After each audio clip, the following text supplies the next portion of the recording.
Traeger Pro 75, det er vores model entry i forhold til vores Wi-Fi. Den ene serie af 2 grillen, den har den her 575, og så har vi 780'eren. 575 eller 780, det er størrelsen på grillresten i kvadrattommer. Så den her er altså 575 kvadrattommer.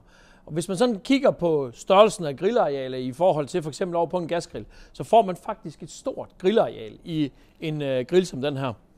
Den kører i et vindue af temperatur fra 75 grader og så op til 260.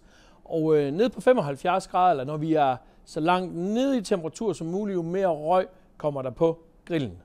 Så når vi kører langt ned i temperatur, så vil man se, at grillen ryger lidt mere. Det er ikke altid, at grillen den vil stå og ryge, men jeg kan love dig for, at hvis man for eksempel har den her kørende, og man kommer hjem, og man går udenfor, og så kan man tydeligt dufte, at den kører. Og det er ikke nødvendigvis, at den behøver at stå og ryge helt vildt hele tiden. Det er slet ikke nødvendigt for, at den giver den her lækre røgsmag til maden. Den kan godt sagtens stå og køre, uden at den ryger helt vildt. Når vi kører op over 105-110 grader, så kommer vi ud af røgzonen, og vi kan sagtens lave en kage her på 180 grader, hvor man laver en chokoladekage, uden at det smager af af røg eller noget som helst. Det skal man ikke tro.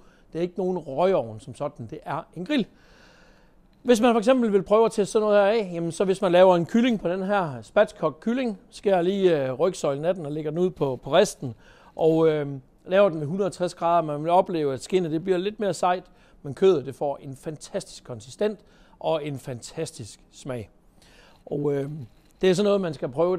Det er sådan med de her grille her, at når først man har prøvet lige at grille på dem, og så lige smagt maden derfra, så bliver man faktisk helt betaget. Jeg synes, det er vanvittigt lækkert. En af de ting, den her grill kan, det var, som jeg sagde, det var vores modelåbner i forhold til at være på Wi-Fi. Vi har en app, hvor vi kan kontrollere grillen fra, og det giver virkelig en hel del frihed, det her med, at man går bare ud, tænder for grillen, drejer den hen på de grader, man gerne vil, og starter den op. Lige snart du har startet den op, så styrer du resten fra telefonen. Du kan også slukke den fra telefonen. Inde i appen ligger der også 1500 opskrifter, som man kan gøre brug af, og man bare kan trykke på opskriften, så hopper den selv over i grillen. Det er ret smart. Måden grillen den er bygget op på, det er selvfølgelig, at vi har tønden her, eller selve kedlen, eller grillboksen, eller hvad man kalder det. Så kan vi se, at vi har en skorsten på. Her har vi en skorsten på, fordi den ikoniske Traeger grill, der havde Joe Traeger placeret en skorsten på, og det vil man gerne føre igennem på den her model. Og det ser da også lidt cool ud, den står her med skorstenen på.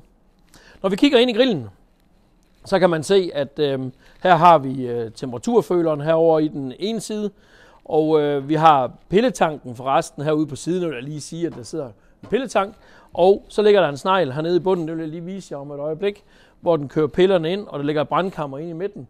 Og så vi har et brændsted inde i grillen, hvor vi får varmen ind i hele grillen. Temperaturføleren her, det er selvfølgelig den, der er med til at bestemme, hvordan controlleren kører herude.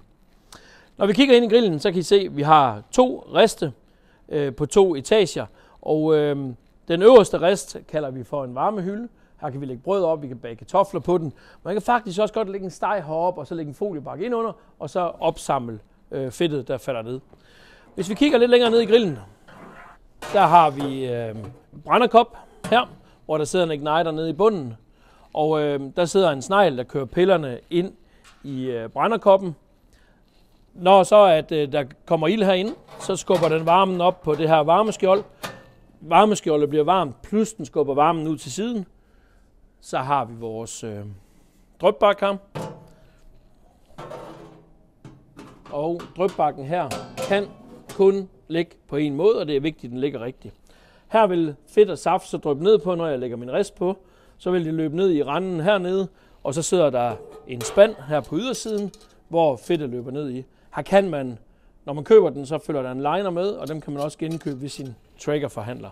Det gør altså, at den her spand bliver lidt mere lækker. Det er rent fedt, der løber herude i. Traeger-grillen her, det er et fantastisk produkt til alt American barbecue. Spare ribs, pulled pork, brisket og de her ting. Man kan også sagtens lave en culotte-steg på, og en kylling og så videre. Grillen vil ikke være min foretrukne, hvis jeg skal grille pølser og koteletter. For eksempel, så vil jeg måske have en gasgrill til at gøre det. Men den her, hvis jeg for eksempel skal lave en steak, jamen så byg smagen og temperaturen op i steaken heri, og så brænde den af over på min gasgrill. Det er et vanvittigt lækkert redskab, det her til at lave mad på. På backyardliving.dk, der har vi en masse opskrifter inde, en masse inspiration. Du kan læse meget mere om Pro 575 og 780. Rigtig god fornøjelse ude ved grillen.